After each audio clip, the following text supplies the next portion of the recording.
So, Mr. Bushnell, you were previously in court, entered pleas of guilty to the third-degree felony offense of evading arrest or detention with the use of a vehicle, and the second-degree felony offense of engaging in organized criminal activity.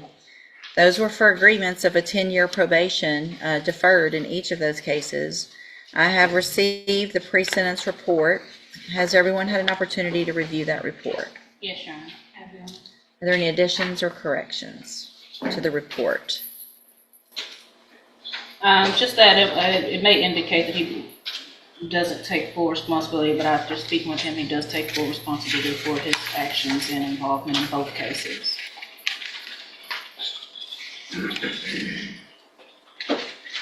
I've also reviewed jail incident reports. Have you both been given a copy of those? Yes, Your Honor. So you're 17 now? Yes, ma'am.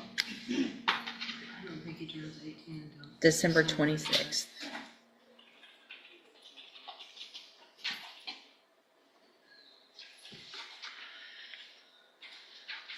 And Judge, if we need to go back and renegotiate an offer, obviously he's not even out of custody yet, and this is how he's acting. Well, and Your Honor, obviously due to his age, I want him to have the opportunity to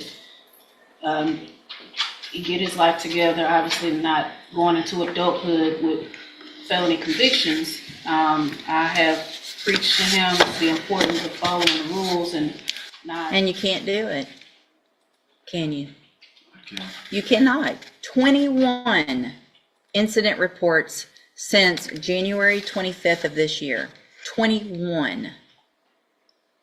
Fighting, calling officers names, stealing food, instigating fights, being a bully to other people in the dorm. Ridiculous. So if you can't follow rules in the jail, what makes you think you're going to come in here and I'm going to say, sure, go be on probation out in our community? After y'all shot gun, I mean, this is serious. I'm tired of the shootings. I'm tired of people. You could have killed somebody. And because you accidentally didn't kill somebody, you get a probation. Not today. If I could send you to ISF, I would consider it. I can't. At this point, I'm going to reject the plea agreements. We will set the cases for a review in about 30 days. Let's see where we are, go over his options, y'all talk. If I can always do, upfront time, but we've got to get to a certain point where that would make sense. And so at this time, I'm just going to reset the cases. Again, I'm rejecting these plea agreements. And let me tell you, you get more of these, it's only going to get worse. I'm going to see them. A jury's probably going to see them if you, not probably, a jury will see them if you go to trial. And you're going to end up in prison for up to 20 years because you can't follow the rules in our jail and you're acting like a little punk. So go stop acting like a punk, prove that you can behave, then we'll see what happens. When you come back next, I'll see how many of these I have. Go back with the bailiff.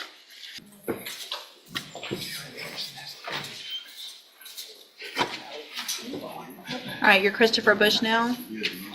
And so Mr. Bushnell has two cases, an evading arrest or detention with a motor vehicle and engaging in organized criminal activity, and cause numbers 25-0112 and 0113. There was previously an agreement motion, and a plea agreement for 10-year deferred probation. We were here because of the issues in the jail. I rejected that because if I were going to go along with that, I was going to order the ISF. And so we're back here. And then, so let me ask you, I should tell you what's bad is when I remember stuff, Mr. Bushnell. Your birthday's in October, right? No, December.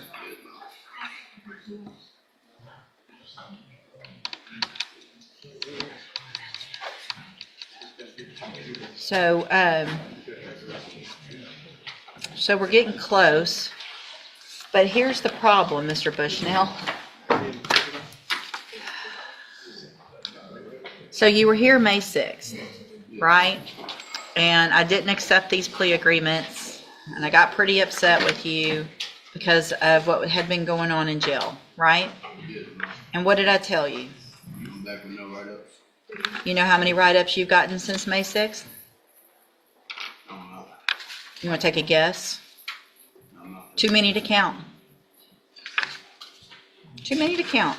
May 6th, you got, since then, 1, 2, 3, 4, 5, 6, 7, 8, 9, 10, 11. 11 more. Fighting, same things. Fighting, not following the rules, calling names. I mean, same thing.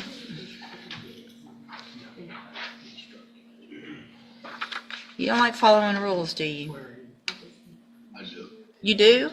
Yes, ma'am. What part of calling a correctional officer the names that you've been calling is appropriate? It's not. It's not. So why would you keep doing it after I told you? I told you, go just be good for a month. 1 month, be good, follow the rules.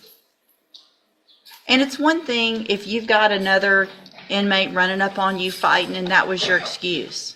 But it's not. I'm not accepting any plea agreements.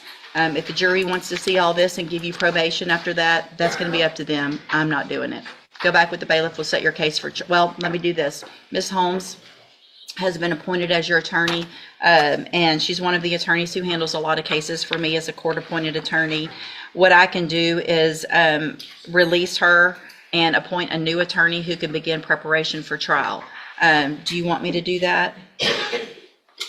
Or do you want to keep Ms. Holmes? All right, Ms. Holmes, get ready for trial. And let me tell you what you're doing. You're making her job hard. She's trying to help you. I wanted to try to help you.